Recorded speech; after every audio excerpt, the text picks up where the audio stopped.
देवी जी का दर्शन कराए तुम लोगों ने? अरे बोलो तो जम के कराए। तलवार है उनके हाथ में, ठीक है। काय पे बैठी हैं? शेर पे। तुम मोटरसाइकिल पे बैठ के इतनी घबरा जाती हो कि कोई तुम्हें घूर के देख ले तो तुम्हारी आंख में आंसू आ जाता है। वो भवानी है, दुर्गा शेर पर बैठी थी। शुंभ और निशुंभ दोनों राक्षसों ने आकर कह दिया था, ए सुंदरी, हम दोनों में से एक से तू शादी कर ले तो बच जाएगी, नहीं तो मर जाएगी। देवी अंदर गई गुफा में, शंकर भगवान से कहा, शुंभ निशुंभ आए हैं दरवाजे पर।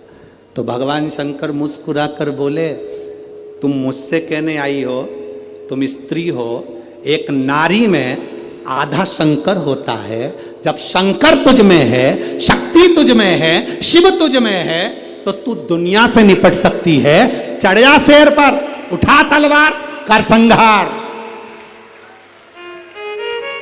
माता पार्वती जी कहती है, मैंने शास्त्र पढ़े हैं मेरे हाथ में, मैं वेद माता भी कहलाती हूं, मैं शास्त्र हाथ में रखती हूं, शस्त्र कैसे उठाऊं?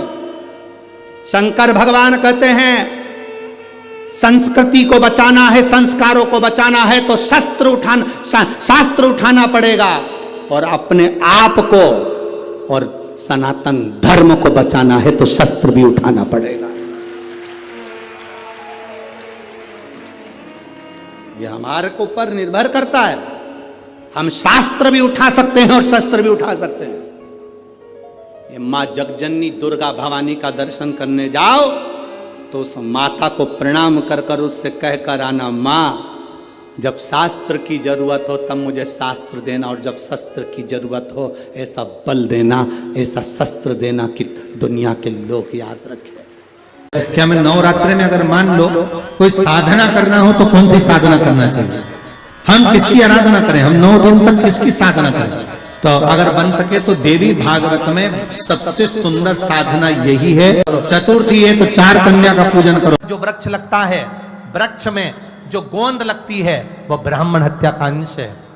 इसलिए हमारे सनातन धर्म में उस प्रसाद में गोंद नहीं डाला जाता। ब्राह्मण हत्या का अंश दिया पृथ्वी को, पृथ्वी ने ब्राह्मण हत्या का अंश लिया तो पृथ्वी का जो बंजर भाग है वो ब्राह्मण हत्या का अंश है। पृथ्वी के ऊपर जो वृक्ष लगते हैं, वृक्ष में जो गोंद लगती है वो ब्राह्मण हत्या का अंश है। तुम्हारी बहू का जाता हो, बहू की डिलीवरी हो, बहू को संतान हो, उसको खूब बादाम काजू गोंद घी में तल तल कर खिलाओ, मना नहीं है।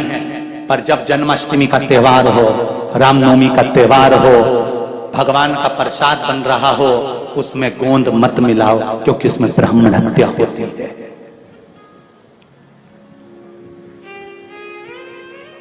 उसमें ब्राह्मण हत्या होती है। पृथ्वी को ब्राह्मण हत्या का अंश दिया तो पृथ्वी ने कहा, मेरे ब्राह्मण हत्या के अंश को कहां रखूंगी? पृथ्वी का बंजर भाग ब्राह्मण हत्या का अंश है। पृथ्वी पर जो वृक्ष लगता है, वृक्ष में जो गोंद लगती है वो ब्राह्मण हत्या का अंश है। इसलिए भगवान के प्रसाद में गोंद नहीं मिलाई जाती। आपकी बहू का जापा हो, बहू की डिलीवरी हो, बहू को संतान हो, तुम्हारे लिए लड्डू बनाओ, चाहे दाल का बनाओ, मूंग का बनाओ, उड़द का बनाओ, उसमें खूब गोंद मिलाओ। पर भगवान का अगर प्रसाद बना रहे हो तो उसमें गोंद नहीं होना चाहिए, ब्राह्मण हत्या का दोष लगता है। भगवान को गोंद का लड्डू नहीं लगाया जाता। हम मंदिर में दीप क्यों लगाते हैं? दिया लगाने का कारण क्या होता है? दिया लगाने का केवल एक कारण होता है, हम भगवान के मंदिर में प्रकाश करने के लिए दिया नहीं लगाते। हम भगवान के मंदिर में उजाला करने के लिए दिया नहीं लगाते।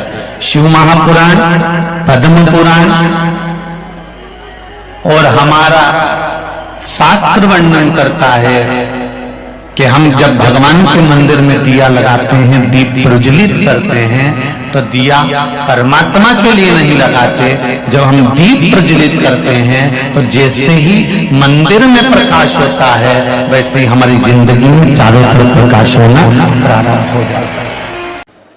माँ जगज्जननी, माँ अम्बा, माँ जगज्जननी दुर्गा भवानी, अष्टभुजा धात्री माँ दुर्गा, माँ भवानी, माँ देवी, अगर शिव जी को प्राप्त करने के लिए कोई व्रत कर रही हैं, शंकर भगवान को प्राप्त करने के लिए कोई साधना कर रही हैं, भगवान को पाने के लिए कोई उपास कर रही हैं, यहाँ तक शिव महापुराण की कथा कहती है कि उन्होंने भोजन त्याग दिया था, जल त्याग दिया था, फल त्याग दिया था। शिव महापुराण की कथा कहती है केवल वृक्ष की पत्तियों को ग्रहण करती थी, वृक्ष की पत्ती को भी छोड़ दिया था। दुर्वा का एक छोटा सा अंश मां जगतजननी माता पार्वती ग्रहण कर रही थी, एक छोटा सा अंश दुर्वा का, वो भी छोड़ दिया था। पत्ती छोड़ दी, दुर्वा खाना छोड़ दिया, फल खाना छोड़ दिया, भोजन करना छोड़ दिया, जल पीना छोड़ दिया। तब माता पार्वती केवल वायु का ही पान करती थी, केवल वायु का पान करती थी। समय ऐसा आया कि माता पार्वती जी ने वायु का पान भी नासिका की एक स्वर से करना प्रारंभ किया। देवादिदेव महादेव पार्वती जी के सम्मुख में प्रकट हुआ और शिव जी ने पार्वती को वर प्रदान किया। शंकर जी कहते हैं, सुनो पार्वती, तुमने मेरी आराधना करी है, तुमने मेरी साधना करी है, मेरी साधना इतनी बलवान तुमने करी है कि तुम्हारी शक्ति प्रबल हो गई। बाबा देवादिदेव महादेव की कथा को अगर आपने ये शिव और शक्ति के इस नवरात्रे के अवसर पर दिल से सुन लिया तो निश्चित है आपकी झोली खाली नहीं रहेगी, मेरा देवादिदेव महादेव भर कर ही भेजेगा। माँ पार्वती जी को देते हैं भगवान देवादिदेव महादेव। जो नारी, जो पुरुष, कोई बेटी, कोई बेटा, जो नारी, जो पुरुष, संत, साधु, महात्मा, सन्यासी, त्यागी, बैरागी, कोई बालक, कोई बुजुर्ग, जब भी किसी व्रत को धारण करेगा, कोई भी व्रत हमने अपनी जिंदगी में उठा लिया, कोई व्रत धारण करेगा तो शंकर भगवान कहते हैं उस व्रत को पूर्ण करने की शक्ति, बल पार्वती तुम और मैं, शिव और शक्ति दोनों प्रदान करेंगे। जब भी कोई व्रत उठे, दो वचन दिए थे माता पार्वती जी को भगवान शिव ने, एक शिव और शक्ति का बल देना और दूसरा वचन देवादिदेव महादेव ने माता पार्वती को दूसरा वचन, दूसरा वर दिया था, पार्वती सुन, संसार में रहने वाली नारी, पुरुष, बच्चे, बूढ़े, इस मृत्यु लोक में जो रह रहा है, संसार में अगर उसके जीवन में कभी दुख की एक घड़ी भी आई है तो उसके कर्म से आई है। उसने जो पूर्व में कर्म किया होगा उसके अनुसार उसको एक दुख की घड़ी में भोगना पड़ा है। पर उस दुख की घड़ी में पार्वती, अगर उसने भूलवश भी मुझे याद किया, शंकर कहते हैं मैं उसी क्षण उसके दुख को मिटाने के लिए संसार सागर में पहुंच जाऊंगा। मैं वचन देता हूं।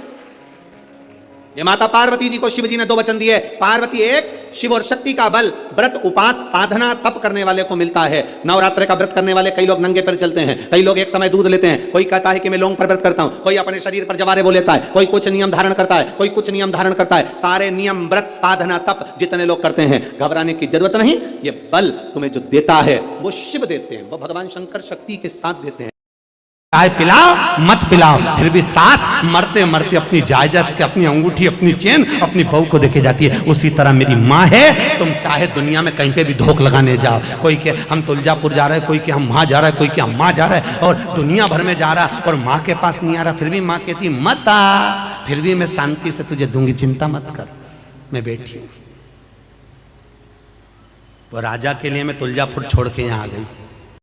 प्रेम से बोलो जय माता दी, सारे बोलो जय माता दी, मैं नहीं सुनिया जय माता दी, सारे बोलो जय माता दी, माँ कमला रानी, जय माता दी, माँ जग कल्याणी, जय माता दी, माँ अम्बे रानी, जय माता माँ दी, तुलजा रानी, जय माता दी, जय माता दी, जय माता दी, जय माता दी, जय माता ओ दी। मन मेरा मंदिर आके दिया बाती, होठों की है तालियां, रोल फूल पाती, रोम रोम जीवा तेरा नाम पुकारती, आरती ओ मैया, आरती ओ शेरा वाली माँ तेरी आरती। माँ कृपा करने वाली, दुनिया में कोई करुणा ना करे। क्रोध में आकर माने उसी समय अंधकासुर को मार दिया। मंथन हुआ, मंथन में सबसे पहले निकली है गौ माता। कितनी गाय निकली समुद्र मंथन में? 5 गाय समुद्र मंथन के समय पर निकली है। कितनी गाय निकली है? 5। पहली नंदा, दूसरी सुभद्रा, तीसरी बहुला, चौथी सुशीला, 5वीं सुरभि। 5 गाय मंथन में निकली है। कितनी निकली है? 5। और गाय निकालने का कारण क्या था? मंथन में सबसे पहले गाय क्यों निकली? क्योंकि गाय निकलने के बाद निकलेगा विष। क्या निकलेगा? विष। जो विष पिएगा उसका कंठ जलेगा। कंठ की जलन को अगर कोई रोक सकता है तो गौ माता का दूध रोक सकता है। इसलिए शंकर जी का अभिषेक कैसे होता है? अरे बोलो जम के, दूध से। गाय के दूध से अभिषेक इसलिए होता है क्योंकि अगर कंठ की जलन को कोई रोक सकता है तो गाय माता का दूध रोक सकता है। गौ माता। किस किस के यहां पर है गाय? हाथ उठाओ। जो गौ माता की सेवा करता हो उठाओ जल्दी जल्दी हाथ। उठाए हाथ, रख लो। बहुत बढ़िया, होना चाहिए।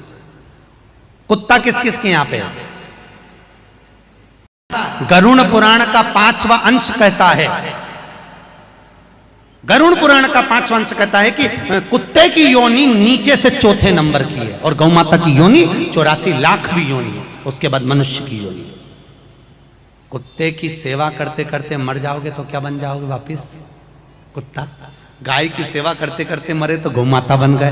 गाय की योनि से छूटे मनुष्य बन गए। तो कुत्ते की सेवा करते करते मरे। सुबह मॉर्निंग वॉक में कुत्ता घुमा रहे थे और मर गए। कहीं अटैक आ गया, शुगर बढ़ गई, एक्सीडेंट हो गया, मर गए। कुत्ते की याद में छूटे तो कुत्ते बन गए। कुत्ते के बाद में जुए की योनि, फिर कीट पतंगा, जलचर, थलचर, वायुचर, ऐसे 84 लाख योनियां काटते काटते फिर मनुष्य दे, तो फिर वापिस नीचे नीचे। क्या महाराज? 5 गाय प्रकट हुई जिसका दूध निकले तो शंकर का अभिषेक हो। फिर बाद में निकला विष निकला। अब विष को दे तो दे किसको? भगवान विष प्रदान किसको किया जाए? विष किसको दिया जाए?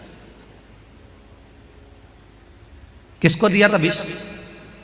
है जम के बोलो। शंकर भगवान। जो अमृत पीते हैं वो देव कहलाते हैं, जो विष पीता है वो महादेव कहलाता है। विष पीने वाला। मनवृत्ति को परमात्मा की कथा में लगाना, मनवृत्ति को परमात्मा तक लेकर जाना सबसे ज्यादा कठिन है। 5 कर्मेंद्रिय, 5 ज्ञानेंद्रिय और 1 मन, ये 11 इंद्रियों में सबसे प्रखर अगर कोई इंद्रिय है तो वो मन है हमारा। बड़ा डोलता है, इसको ले जाओ सत्संग में चला जाता है भोजन में। एक दिन लक्ष्मी जी ने भगवान नारायण से आखिर रोक कर कह दिया, प्रभु। भगवान बोले बोलो, देखो जरा। वो रोज प्रतिदिन शाम के समय घूमने निकल जाता है और एक तुम कभी हमको कहीं लेके ही नहीं जाते। भगवान नारायण बोले चल तू अब भी उठ, अभी उठ, चल चल। लक्ष्मी जी बोली, यारी तैयार हो गए। और जो लक्ष्मी जी तैयार होने गई, ऐसा श्रृंगार करने माता लक्ष्मी गई कि श्रृंगार करने में लक्ष्मी को जब तैयार होने बैठी तब तक जब बाहर निकल के आई अंधेरा हो गया।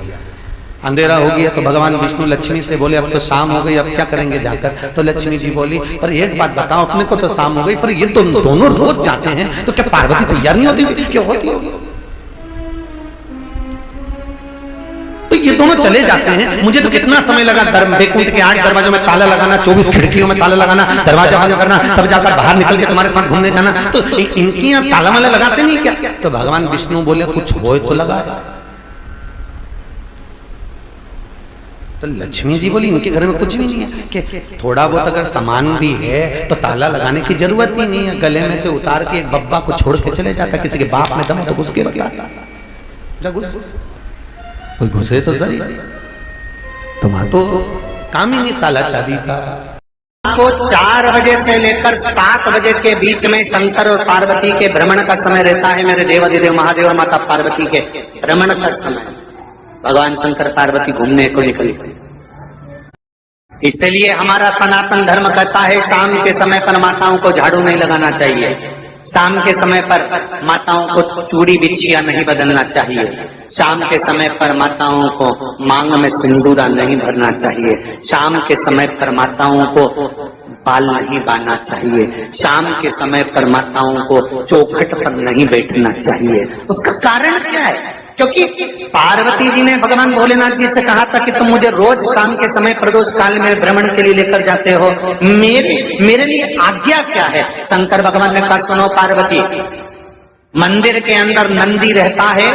जाने वाला यात्री जब मंदिर में मेरा दर्शन करने आता है तो नंदी के कानों में कहकर जाता है कि शिव जी को मेरे यहाँ लेकर आना।